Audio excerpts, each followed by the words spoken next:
In today's video, I'll answer your question, what does the Bible say about the death penalty or capital punishment?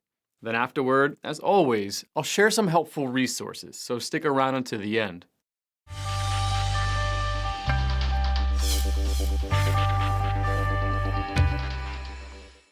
The Old Testament law commanded the death penalty for various acts: murder, kidnapping, bestiality, adultery, homosexuality, being a false prophet, prostitution and rape, and several other crimes. However, God often showed mercy when the death penalty was due.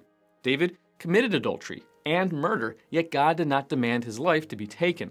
Ultimately, every sin we commit should result in the death penalty because the wages of sin is death. Romans chapter 6, verse 23. Thankfully, God demonstrates his love for us in not condemning us. Romans chapter 5, verse 8. When the Pharisees brought a woman who was caught in the act of adultery to Jesus and asked him if she should be stoned, Jesus replied, "If any one of you is without sin, let him be the first to throw a stone at her." John chapter 8, verse 7. This should not be used to indicate that Jesus rejected capital punishment in all instances. Jesus was simply exposing the hypocrisy of the Pharisees. The Pharisees wanted to trick Jesus into breaking the Old Testament law. They did not truly care about the woman being stoned.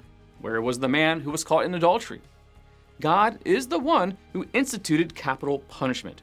Whoever sheds man's blood, by man his blood shall be shed. For in the image of God he made man. Genesis chapter 9, verse 6. Jesus would support capital punishment in some instances. Jesus also demonstrated grace when capital punishment was due. John chapter 8, verses 1 through 11. The Apostle Paul definitely recognized the power of the government to institute capital punishment where appropriate. See Romans chapter 13, verses 1 through 7. How should a Christian view the death penalty? First, we must remember that God has instituted capital punishment in his word. Therefore, it would be presumptuous of us to think we could institute a higher standard. God has the highest standard of any being. He is perfect.